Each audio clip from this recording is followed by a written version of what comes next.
unlimited drama series. My name is Greg Foster, and I'm about to tell you how I discovered my wife was screwing my best friend's brother-in-law while plotting to destroy my life. But let's start with the Halloween party, where it all came crashing down. I should have known something was wrong when Alicia spent $300 on a Catwoman costume that looked like it was painted on her body. My wife had always been stunning. Blonde hair, green eyes, the kind of figure that made men stop mid-conversation when she walked by. At 36, she still turned heads at the grocery store. But lately, she'd been obsessed with looking perfect for everyone except me. "Greg, hurry up," she called from downstairs. "We're already 20 minutes late." I adjusted my cheap vampire costume in the mirror and sighed. 39 years old, district manager for a chain of family restaurants, and I was dressing up like a discount Dracula to impress people I barely liked anymore. The irony wasn't lost on me. I was about to discover who the real bloodsuckers were. Richard's house was already packed when we arrived. My oldest friend had gone all out with decorations, turning his suburban home into a haunted mansion, complete with fog machines and skeleton butlers. Richard worked construction but threw parties like he was running for mayor. His wife Nikki had warned him about going overboard, but Richard never listened to good advice. "There's the Vampire King," Richard boomed, grabbing my shoulder with a paint-stained hand. He was dressed as a pirate, complete with an eye patch that kept sliding down his face. "Alicia, you look incredible. Seriously, Greg, how'd you land this goddess?" It was the same joke he'd been making for 15 years, but tonight it felt different. Alicia smiled and did a little spin, her leather costume creaking. "Just lucky, I guess," she said, but she was looking across the room, not at me. That's when I saw him, Dominic Perez, Richard's brother-in-law, standing by the bar in a Tarzan costume that showed off every muscle he'd built working at the steel factory. He was talking to Susie, Alicia's best friend, but his eyes were locked on my wife. "I need a drink," I muttered. The kitchen was crowded with people, mixing cocktails and gossiping. I recognized most faces: neighbors, coworkers, friends from our old bowling league. These were supposed to be my people, but I felt like a stranger watching through glass. "Greg!" Susie appeared beside me, dressed as a witch in a costume that was trying too hard to be sexy. "Having fun yet?" Susie had been Alicia's best friend since college, and I'd never liked her. She was the type who encouraged bad decisions and called it living your best life. Divorced twice by 34, she treated marriage like a hobby you could quit when it got boring. "Just getting started," I said, pouring whiskey into a plastic cup. "Good, because the night is young and full of possibilities." She winked and disappeared back into the crowd, leaving me wondering what the hell that meant. I spent the next hour making small talk and watching my wife. Alicia was magnetic at parties, moving from group to group like she was running for office. But I noticed she kept ending up near Dominic, laughing a little too loud at his jokes, touching his arm when she talked. Dominic was everything I wasn't. 6'2", broad shoulders, the kind of tan you get from working outside instead of sitting in restaurant offices reviewing profit margins. He'd been married to Richard's sister Maria for 10 years, but she was visiting her mother in Phoenix. Convenient. Around 10 o'clock, I went looking for Alicia to tell her I wanted to leave. The living room was packed with people dancing to music that was too loud for a suburban neighborhood. I checked the backyard where Richard was telling war stories to anyone who'd listen, but no Alicia. I found them in the kitchen. They weren't doing anything obvious, just standing close, talking in low voices, while Dominic mixed drinks. But there was an intimacy in their body language that made my stomach drop. Alicia was laughing at something he'd said, her hand resting on his chest. I walked up behind them, my vampire cape catching on a chair. Having fun? They jumped apart like teenagers caught by parents. Alicia's face flushed, but she recovered quickly. "There you are. Dominic was just telling me about his new motorcycle. Apparently, Maria doesn't want him riding it." "Smart woman," I said, staring at Dominic. "Motorcycles are dangerous. Easy to get hurt when you're not paying attention." Dominic grinned, showing perfect white teeth. "Life's too short to play it safe, you know? Sometimes you have to take what you want, even if it belongs to someone else."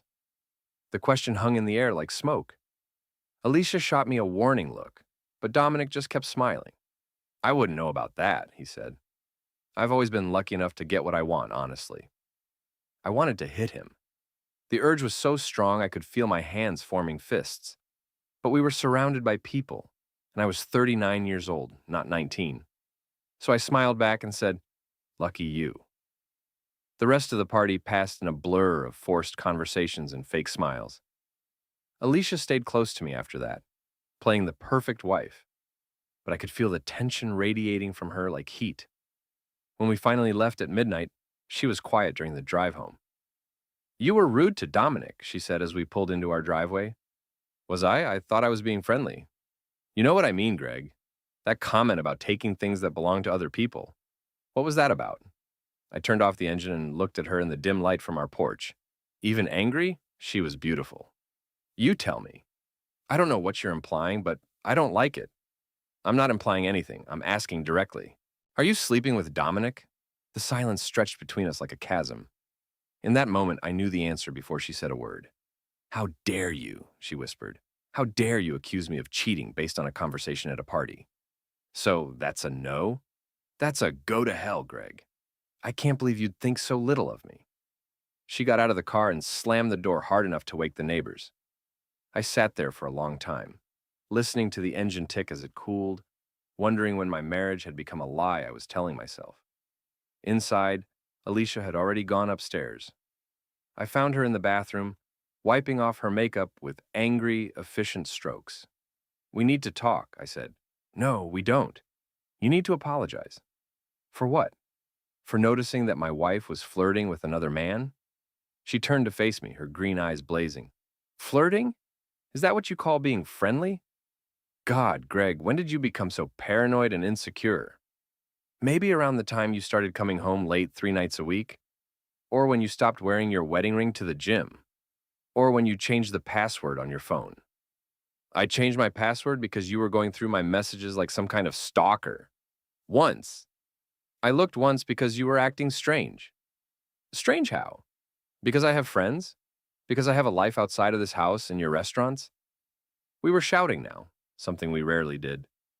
15 years of marriage, and we'd always been the couple that worked things out calmly, rationally. But there was nothing rational about the fury in her voice or the sick certainty growing in my chest. "Just tell me the truth," I said quietly. "Are you having an affair?" She stared at me for a long moment, and I saw something flicker across her face. Guilt, maybe, or calculation. Then her expression hardened. "I want you to sleep in the guest room tonight, and tomorrow I think you should talk to someone about your jealousy issues." "This isn't healthy, Greg." She pushed past me and went into our bedroom, closing the door with a soft click that somehow felt more final than slamming it would have. I stood in the hallway, still wearing my stupid vampire costume, and realized my marriage was over. I just didn't know yet how much worse things were about to get. The next morning, Alicia was gone before I woke up. She'd left a note on the kitchen counter. "Gone to yoga class, then lunch with Mom. We'll talk tonight when you're ready to be reasonable." A. I stared at the note, analyzing it like evidence. Since when did she sign notes to me with just her initial? And yoga class on Sunday morning was new. She'd always complained that weekend classes were full of show-offs. I called Richard around noon, nursing my second cup of coffee and trying to decide if I was losing my mind. "Hell of a party last night," he said, sounding hungover. "Nikki's making me take down all the decorations as punishment for keeping the neighbors awake." "Can I ask you something about Dominic?" "Sure. What about him?" I hesitated. Richard was my oldest friend, but Dominic was family. "Has he seemed different lately?" "Like, since Maria's been gone?" "Different how?" "He's been helping me with the kitchen renovation, if that's what you mean. Guy's handy with tools." "I meant with women. At parties, around the neighborhood." The silence stretched long enough that I wondered if the call had dropped. "Greg," Richard said finally, "what exactly—"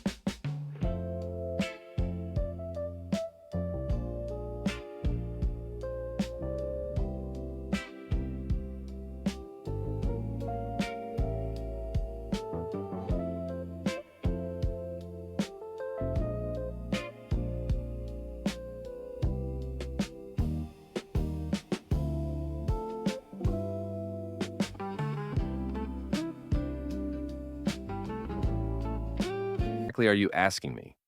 "I think he might be interested in Alicia." "Interested how?" Come on, Richard. You saw them last night. The way they were talking, standing close together. I saw two people having a conversation at a party. Jesus, Greg. Dominic's married to my sister. You think I wouldn't notice if he was stepping out? But there was something in his voice, a defensive edge that made me think he had noticed something, even if he didn't want to admit it. Forget I said anything, I told him. I'm probably just being paranoid. Look, man, I get it. Marriage is hard work. Nikki and I went through a rough patch a few years back. But you and Alicia are solid. Don't let your imagination run wild over nothing. After I hung up, I sat in my empty house and tried to convince myself Richard was right. Maybe I was being paranoid. Maybe the distance I felt from Alicia was just the normal ebb and flow of a long marriage. Maybe the way she'd looked at Dominic was just friendly conversation. But then I remembered her phone. Alicia had always been casual about her phone, leaving it on counters, asking me to answer texts while she was driving. But 3 months ago, that changed. Now she took it everywhere, even to the bathroom. She'd added a passcode and positioned herself so I couldn't see the screen when she typed. I went upstairs to our bedroom and opened her dresser drawer, looking for, what? Love letters? I felt like a stalker, but I couldn't stop myself. In the back of her jewelry box, I found a receipt from Victoria's Secret dated 2 weeks ago. $87 for lingerie I'd never seen. My hands were shaking as I put the receipt back. This was crazy. People bought underwear all the time. It didn't mean anything. But then I found the credit card statement she'd hidden under a stack of magazines. 3 charges at restaurants I'd never been to, all during lunch hours when she claimed to be at the gym or running errands. A hotel charge from 2 weeks ago, the Marriott downtown, the same day as the Victoria's Secret receipt. I sat on our bed, staring at the evidence, feeling my world tilt sideways. The hotel charge was for a Friday afternoon. I remembered that day because I'd tried calling her around 3 to see if she wanted to grab dinner, but she'd said she was at her mother's house helping with yard work. My phone buzzed with a text from Alicia. Having lunch with Mom ran long. Won't be home until evening. Order pizza for yourself. I called her mother's house. Mrs. Patterson answered on the 3rd ring, sounding surprised to hear from me. Greg, how nice. How are you, dear? I'm fine, thanks. Is Alicia there? She's not answering her phone. Alicia? No, honey, I haven't seen her today. Is everything all right? The room seemed to spin around me. I must have misunderstood. She said she was having lunch with you. Oh, well, you know how busy she is. Maybe she meant next weekend? We talked about getting together soon. I managed to end the conversation without alarming her, then sat staring at my phone. Where was my wife on a Sunday afternoon, if not with her mother? I drove around town for an hour, checking the gym, the mall, anywhere she might legitimately be. It was pathetic, but I couldn't help myself. Finally, I parked outside the Marriott downtown and called her number. Hi, you've reached Alicia. Leave a message and I'll call you back. The cheerful voicemail greeting made me want to throw the phone through the windshield. I was about to drive home when I saw them. Dominic's red pickup truck was pulling out of the hotel parking garage. Through the windshield, I could see 2 figures, a man and a woman with blonde hair. My vision tunneled, and for a moment, I thought I might pass out. I followed them at a distance, my heart hammering against my ribs. The truck headed toward the residential area where Dominic lived with Richard's sister. But instead of turning toward his house, it pulled into the parking lot of a small park about a mile away. I parked across the street and watched them through my rearview mirror. They sat in the truck for maybe 10 minutes talking. I couldn't see much detail, but their body language was intimate, comfortable, like people who'd done this before. When Alicia got out, she looked around carefully before walking to her own car, which was parked under some trees. She'd planned this, I realized. She'd driven separately to avoid being seen together. I waited until both vehicles were gone before driving home. My hands were steady now, my mind strangely calm. The uncertainty was over. The sick feeling in my stomach had been replaced by something colder and more focused. Alicia came home around 6, carrying takeout bags from our favorite Thai restaurant. I thought we could have dinner together, she said, not quite meeting my eyes. Talk about last night. Where were you today? I told you, lunch with Mom, then some errands. I called your mother. She hasn't seen you. She froze for just a second, then continued unpacking the food. You called my mother? God, Greg, now you're checking up on me with my family? Where were you? Fine. I wasn't with Mom. I was with Susie, talking about last night and your accusations. I didn't want to worry Mom with our problems, so I lied. Are you happy now? It was smooth, believable. If I hadn't seen her with my own eyes, I might have bought it. Call Susie, I said, right now. Ask her what you talked about. Something flickered in her eyes. Panic, maybe, or calculation. I'm not calling anyone. This is insane, Greg. You're acting like a crazy person. Call her. No. We stared at each other across the kitchen island, the Thai food growing cold between us. In that moment, I saw my wife clearly for the first time in months. The careful way she chose her words, the defiant tilt of her chin, the way her fingers drummed against the counter, nervous tells I'd somehow missed before. How long? I asked quietly. How long what? How long have you been? Second Instagram, 47 posts, all of her. You built her a shrine. You posted her on my birthday. Watch more on Grammarly.com. Fucking Dominic. She slapped me, hard enough that my head snapped sideways and my ear rang. When I looked back at her, there were tears in her eyes, but they looked more like anger than remorse. Get out, she whispered. Get out of this house right now. It's my house too. Not anymore. I want you gone, Greg, tonight. So you can bring him here? Into our bed? She slapped me again, but this time I caught her wrist. We stood there frozen, her hand trapped in mine, both of us breathing hard. Let go of me, she said. I released her and stepped back. I saw you today. At the hotel, then at the park. I saw both of you. The color drained from her face, but she recovered quickly. You followed me? You actually followed me like some kind of stalker? How long, Alicia? She straightened her shoulders and looked me directly in the eye. 6 months, she said, and he's twice the man you'll ever be. The words hit me like a physical blow. 6 months. Half a year of lies, of her coming home to me after being with him, of me believing we were working through a rough patch. Why? The word came out as barely a whisper. Because I was dying, Greg. Dying of boredom in this house with you. When's the last time you looked at me, really looked at me? When's the last time you made me feel beautiful or desired or even interesting? So, this is my fault? This is nobody's fault. It just happened. Dominic makes me feel alive again. Dominic is married to Richard's sister. Maria doesn't understand him. She's cold, controlling. She doesn't appreciate what she has. I almost laughed at the cliché of it. The cheating spouse always had reasons, always painted themselves as the victim of circumstances beyond their control. What happens now? I asked. Now you leave, tonight. We'll figure out the rest later. And if I don't want a divorce, then you're going to be very unhappy. Because I'm not stopping this. I love him, Greg. I'm sorry if that hurts you, but I love him.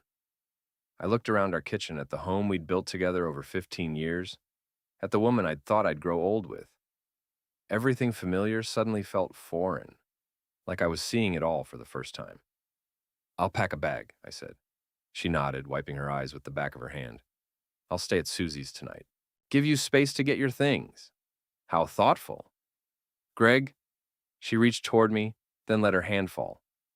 I never wanted it to happen this way. But you're glad it did. She didn't answer, which was answer enough. I packed 2 suitcases and loaded them into my car.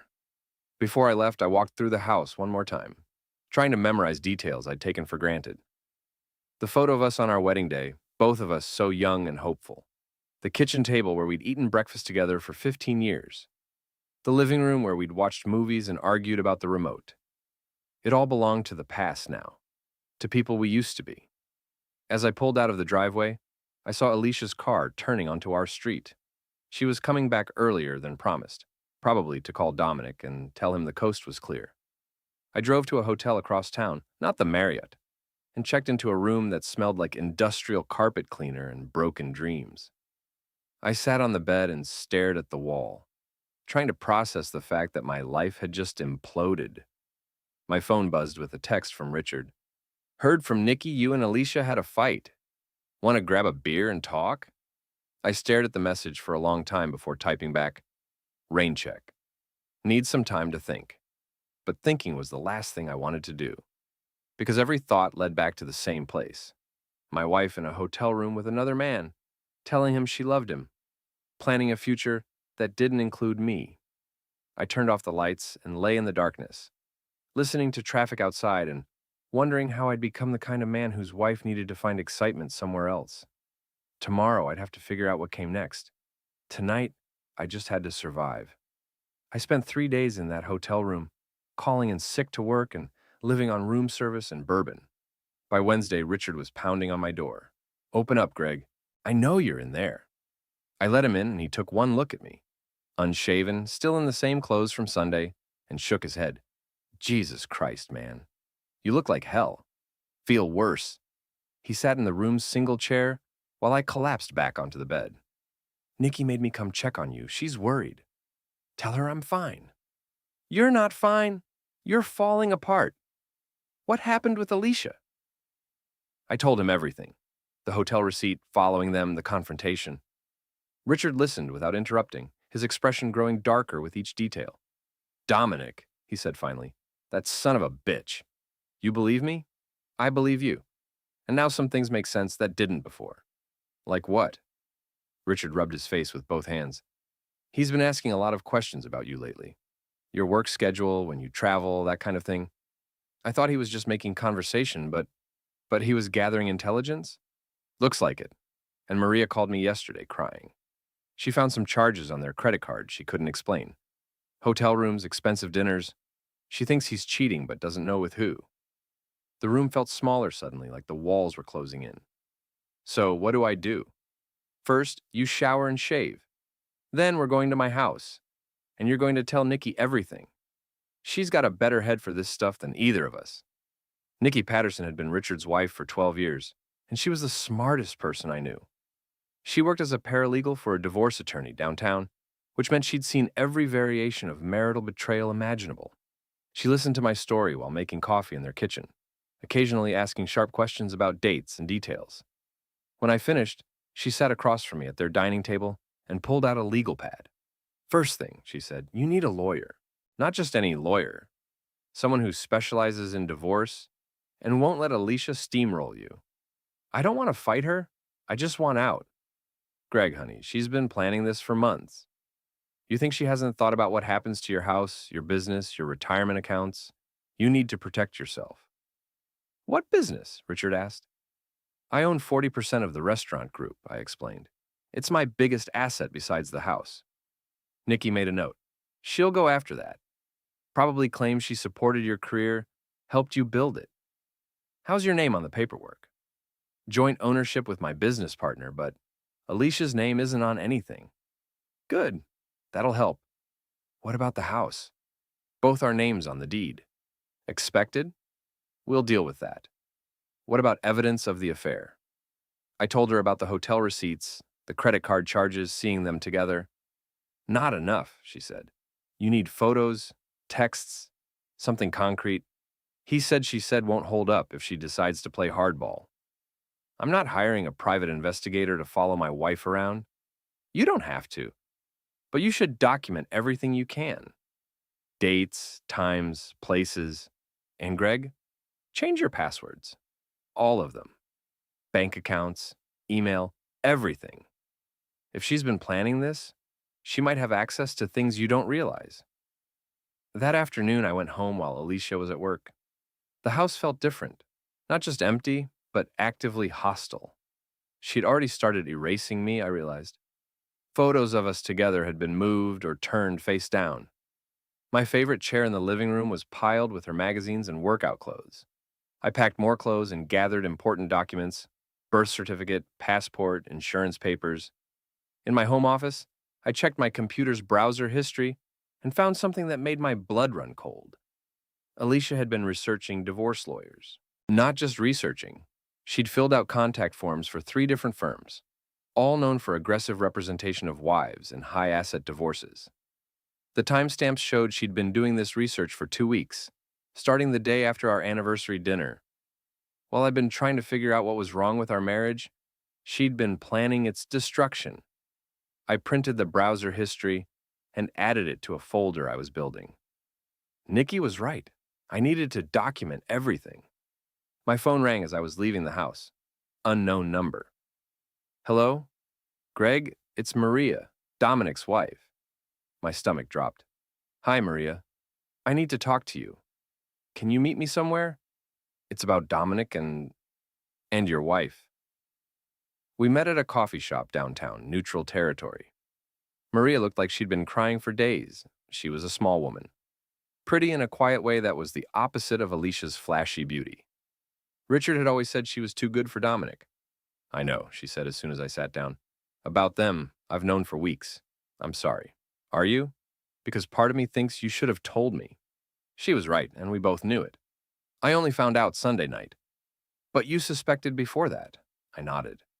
I should have said something. I hoped I was wrong. She pulled out her phone and showed me a text message. Working late again tonight. Don't wait up. He sent that yesterday at 5:30, she said. But I drove by the factory at 6 and his truck wasn't there. So I followed him. Where did he go? Your house. I sat in my car and watched him walk up to your front door like he owned the place. She answered wearing a robe and she couldn't finish the sentence. Maria, I'm so sorry. In your house, in your bed. How does that feel? Like I want to burn the place down, she laughed, but there was no humor in it. Oh, I keep thinking about all the times he came home smelling like her perfume, telling me he'd been at Richard's house working on projects. All the nights he said he was too tired to touch me because of long shifts at the factory. Meanwhile, he was screwing your wife and lying to both of us. What are you going to do? I already did it. I filed for divorce this morning, and I gave my lawyer copies of everything. Credit card statements, phone records, photos I took of them together. Photos? Yesterday, after I saw him at your house. I waited in my car until he left, then followed them to that park on Elm Street. Got some very clear pictures of them kissing goodbye. My hands were shaking as I reached for my coffee. Can I get copies? Already made them for you. She slid an envelope across the table. I figured you'd need evidence, too. Inside were a dozen color photos, time-stamped and clear as day. Dominic and Alicia embracing beside his truck. Him with his hands on her face, her with her arms around his neck. The final photo showed them kissing, and there was no mistaking it for anything innocent. Thank you, I said. Don't thank me. I'm not doing this for you. I'm doing it because I want to destroy him and her and everything they've built on our backs. There was a hardness in Maria's voice I'd never heard before. She'd always been the quiet sister-in-law, the one who brought casseroles to family gatherings and never made waves. But betrayal had turned her into someone else entirely. There's something else, she said. Dominic doesn't know I know. He thinks he's been so clever, so careful. So I've been listening to his phone calls, reading his texts when he's in the shower. And they're planning to move in together. After your divorce is final and mine is final. He's been looking at apartments, even put a deposit down on one across town. The betrayal had layers I was still discovering. They weren't just having an affair. They were building a future together, making plans with my money and her freedom. They talk about you sometimes, Maria continued, about how guilty they feel, but how you'll be better off in the long run. How you deserve someone who can love you properly. How generous of them. Alicia told him you're boring in bed, that you never made her feel desired. Each revelation was a fresh wound, but I was past the point of shock. What else? She's been taking money. Small amounts from your joint account, but regularly. Building up cash reserves Dominic's been hiding for her. How much? Maybe $5,000 so far. Enough to hire a good lawyer and put down deposits on a new place. I thought about our joint checking account, how I'd stopped paying attention to small withdrawals because I trusted her. Another mistake in a long line of them. Maria, why are you telling me all this? Because they think we're stupid. They think we'll just roll over and let them walk away with half of everything we've worked for. She leaned forward, her dark eyes blazing.